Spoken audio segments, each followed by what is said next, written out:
الحمد لله رب العالمين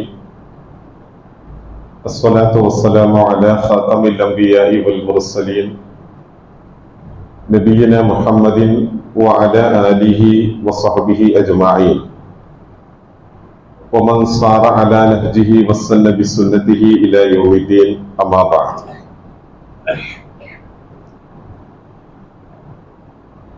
നമസ്കാരത്തിന്റെ ഉള്ളിൽ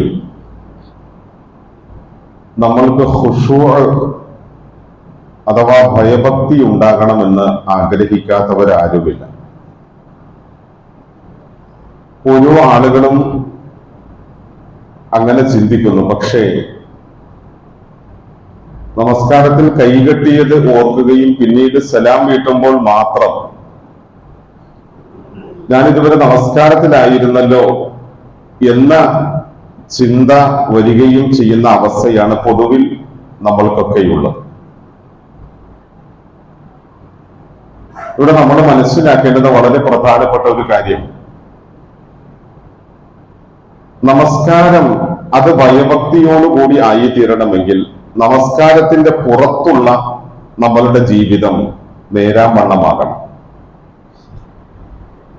ഇപ്പൊ ഖുശൂഅ് എന്ന് പറയുന്നത് നിസ്കരിക്കാൻ വേണ്ടിയിട്ട് കൈ കെട്ടുന്ന സമയത്ത് പോയിട്ട് ആ ഖുശൂഇന്റെ സ്വിച്ച് അങ്ങോട്ട് ഓണാക്കുക, എന്നിട്ട് നമസ്കരിച്ച് കഴിയുമ്പോഴത്തേക്ക് ആ ഖുശൂഇന്റെ സ്വിച്ച് ഓഫ് ചെയ്യുക. അങ്ങനെ ഒരു സിസ്റ്റം ഇല്ല. അൻ തകൂന ഹയാതക ഖാരിജക ഫിസ്വല, നമസ്കാരത്തിന്റെ പുറത്ത് നമ്മളുടെ ജീവിതം എങ്ങനെയാണോ അങ്ങനെയായിരിക്കും നമസ്കാരത്തിന്റെ ഉള്ളിലും നമ്മളുടെ പ്രവൃത്തിയും നമ്മളുടെ ജീവിതവും. റസൂലുള്ളാഹി സ്വല്ലല്ലാഹു അലൈഹി വസല്ലമ തങ്ങൾ പറയുന്നുണ്ടല്ലോ, തഈസ അബ്ദു ദീനാർ, ദീനാറിന്റെയും ദിർഹമിന്റെയും അടിമ നശിച്ചിരിക്കുന്നു. ഇത് നമ്മള് അള്ളാഹുവിന്റെ അടിമയാണെങ്കിലോ അബ്ദുള്ളയാണെങ്കിലോ, അപ്പൊ നമ്മൾ നമസ്കാരത്തിന്റെ ഉള്ളിലും അബ്ദുള്ളയായിരിക്കും, നമസ്കാരത്തിന്റെ പുറത്തും നമ്മൾ അബ്ദുള്ളയായിരിക്കും. അഥവാ അള്ളാഹുവിന്റെ അടിമയാണ് താൻ എന്നുള്ള ആ ഒരു ബോധത്തോടു കൂടെയായിരിക്കും നമ്മൾ ജീവിക്കുക. റസൂലുള്ളാഹി സ്വല്ലല്ലാഹു അലൈഹി വസല്ലമ തങ്ങൾ പറയുന്ന മനോഹരമായ ഒരു ഉപമയുണ്ട്. കുടുംബജീവിതവുമായി ബന്ധപ്പെട്ടുകൊണ്ടാണ് അള്ളാഹുവിന്റെ റസൂൽ ആ കാര്യം പറയുന്നത്. അവിടെ റസൂലുള്ളാഹി സ്വല്ലല്ലാഹു അലൈഹി വസല്ലമ തങ്ങൾ നമ്മളോട് ചോദിക്കുന്നത്, കൈഫ യദ്രിബു അഹദുകും ഇംറഅതഹു ഫിൽ യൗം, ഒരു മനുഷ്യൻ പകലിൽ തന്റെ ഭാര്യയെ, തന്റെ ഇണയെ മർദ്ദിക്കുകയാണ്. തന്റെ ഇണയെ വല്ലാതെ ഉപദ്രവിക്കുകയും മർദ്ദിക്കുകയും ചെയ്യുന്ന ഒരു ഇണയെ, ആ ഇണയോടൊപ്പം എങ്ങനെയാണ് അയാൾക്ക് സ്വസ്ഥമായി രാത്രി കഴിച്ചുകൂട്ടാൻ കഴിയുന്നത് എന്ന് അള്ളാഹുവിന്റെ റസൂല് കുടുംബജീവിതവുമായി ബന്ധപ്പെട്ടുകൊണ്ടുള്ള കാര്യത്തിൽ നമ്മളോട് ചോദിക്കുന്നു. യഥാർത്ഥത്തിൽ ഇത് നമ്മളുടെ നമസ്കാര ജീവിതവുമായി വളരെയധികം ബന്ധമുണ്ട്. അപ്പൊ നമസ്കാരത്തിന്റെ ഉള്ളിലേക്ക് വരുമ്പോൾ മാത്രം നമ്മൾ ഭയഭക്തി ആഗ്രഹിക്കുക.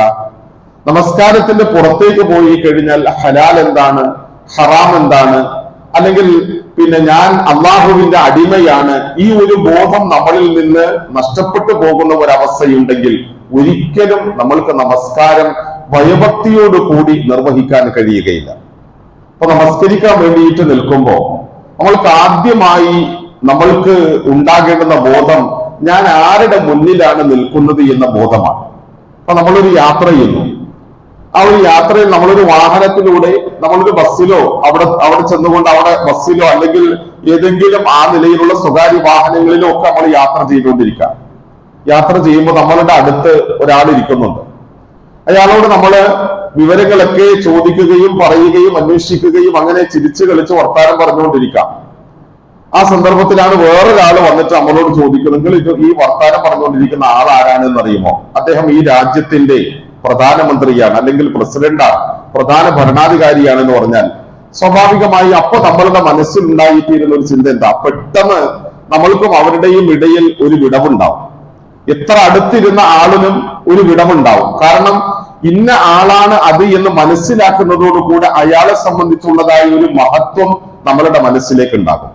അങ്ങനെയാണെങ്കിൽ നമ്മൾ ചിന്തിച്ചു നോക്കേണ്ടത്, നമ്മൾ ആരുടെ മുമ്പിലാണ് നിൽക്കുന്നത്? നമ്മൾ നിൽക്കുന്ന സ്ഥലം ഒരു പക്ഷേ പൊട്ടിപ്പൊളിഞ്ഞ പള്ളിയിലെ ആ സിമന്റ് പൊട്ടിയ സ്ഥലമാകാം, അല്ലെങ്കിൽ കീറിയ മുസല്ലയാകാം, നമ്മൾ ധരിച്ച വസ്ത്രം അങ്ങനെയുള്ളതാകാം, നമ്മളുടെ മനസ്സിൽ ഒത്തിരി നൊമ്പരങ്ങൾ ഉണ്ടാകാം. പക്ഷെ നിൽക്കുന്നത് രാജാതിരാജനായ അള്ളാഹുവിന്റെ തിരുസന്നിധിയിൽ അള്ളാഹുവുമായി സംഭാഷണം നടത്താനാണ്. അപ്പൊ അള്ളാഹുവിനെ സംബന്ധിച്ചുള്ള മഹത്വം നമ്മൾ ആദ്യം തിരിച്ചറിയുക എന്നുള്ളതാണ്. അപ്പൊ അതാണല്ലോ ഖുർആൻ നമ്മളോട് പറഞ്ഞിട്ടുള്ളതും ഫഅലം അന്നഹു ലാ ഇലാഹ ഇല്ലല്ലാഹ്.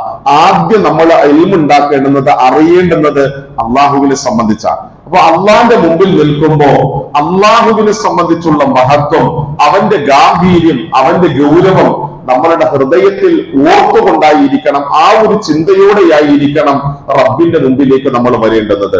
അങ്ങനെ നമ്മൾ നിൽക്കുകയും നമസ്കാരത്തിന്റെ പുറത്തുള്ള ജീവിതം നമ്മൾ നന്നാക്കി തീർക്കുകയും ചെയ്താൽ തീർച്ചയായും നമസ്കാരത്തിന്റെ ഉള്ളിലേക്ക് ഭയഭക്തി ഉണ്ടായി തീരുകയും വളരെ നല്ല നിലയിൽ നമ്മൾക്ക് നമ്മളുടെ ഇബാദത്തിനെ പൂർത്തിയാക്കാൻ കഴിയുകയും ചെയ്യും. അല്ലാഹു തആല അനുഗ്രഹിക്കട്ടെ. അസ്സലാമു അലൈക്കും വറഹ്മത്തുള്ളാഹി വബറകാതുഹു.